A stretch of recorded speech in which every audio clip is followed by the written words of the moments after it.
distinguished counsel na nandito sa table, nandito yung dilema ng paglaban ng kolorum. Okay? Under the criminal justice system, prosecution at saka korte. Okay? Now, dahil yung ating pong resa is a criminal law. Criminal law. So, talagang yung Section 39 dadaan sa prosecutor. Prosecutor. So, the violation of resa will have to be handled by the prosecutor. But from the complaining broker, na nautakan ng kolorum, paano siya magpapile ng kaso? Okay? So, tatlo po ang sistema. Una, pupunta sa abogado kung meron siyang pambayad. Kasi hindi naman pwedeng tatrabahuhin ng abogado yung kanyang criminal complaint. Diba? Mali naman yun. Siya ang may problema, so siya dapat ang tumayo. Lalo na kung ang transaksyon ay multimillion. Pangalawa, kung kulang ang kanyang pambayad, ang gagawin niya, maghahanap siya ng isang paralegal na gagawa ng kanyang criminal complaint. At pangatlo, tinatanggap naman ng criminal system kung marunong ka na mag-file ka ng complaint sa piskal. Diba? Kaya lang po, ito pong karapatan nato, hindi po minsan naiintindihan ng madlang broker. Kaya dito importante, mga kaibigan, ang parit. Dito importante ang mga organization na ipaliwanag sa kanila. Because kalimitan, sa sistemang usapan ng kolorum, takot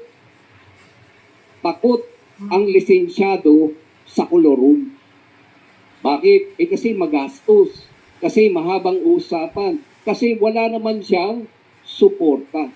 Pero kung tatayo po ang parit, tatayo po ang PhilRes, tatayo ang REBAT, tatayo ang iba't ibang real estate association, at iisa ang tayo natin, may unified front na magtutulong-tulong tayo na tulungan yung complainant na ilapit kay attorney ng IDP President, ilapit sa magna cum laude na lawyer, kung hindi man ihanap sa parid ng isang magaling na paralegal.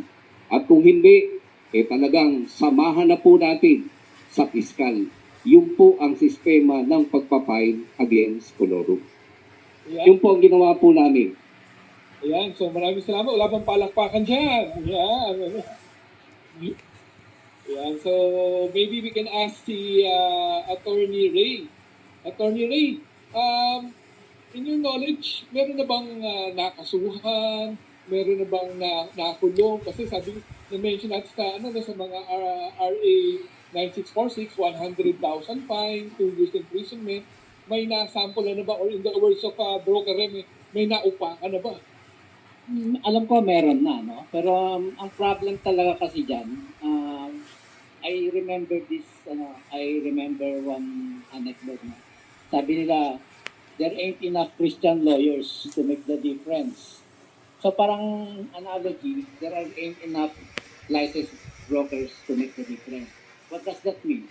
Kasi tayo, pag apektado tayo, naloko ka ng non-licensed broker or unlicensed broker, ng unlicensed practitioner. Pag naloko ka, usually that will be an expense on your part to engage the services of a lawyer. Kaya nga ang naiisip ko dito, to avoid yung financial expenses on the part of the practitioner or legal or the licensed broker, I propose na bawat members will contribute maybe 1 peso to a fund to finance complaints against unlicensed broker. In that manner, magiging professional po yung approach. It is not a complaint by one practitioner, but this licensed broker will refer this matter to his or her mother real estate board association para sila po yung magpo-process. So in that manner, meron pong financial support to sustain the complaint. So magiging impersonal na po yun. The licensed broker will just become a witness. Ang complainant talaga dito is the PAREB or the whatever real estate board that there is, no? So sa akin, importante na kasi pagdating sa lalapit sa yung yung real estate broker, hindi na babalik yun kasi siyempre may there is a concomitant attorney's fees or legal expenses.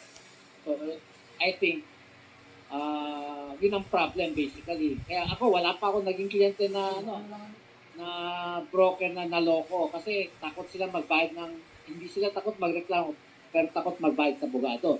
So ang mangyayari dapat niyan sa akin, let's not wait to be victimized, no? Let's not wait to be victimized. What we should do is, ang dami pong violators dito sa Facebook na lang, TikTok, or whatever places. Kapit-bahay nyo lang, bili kayo ng kondo. You will be met by unlicensed brokers, di ba? Ganun pa lang, it should be a board decision na mamimili yung board kung sino yung kakasunod. Just to set an example, to the public na we really mean business. So, tapos, we should publicize that we filed a case against a certain person for violation of the RESA law or whatever laws that was violated. So, I think, dapat talaga, there must be a budget, no? To be allocated by PAREB or the member board para to give tip to the RESA law. Thank you. Thank you very much. Attorney Ray.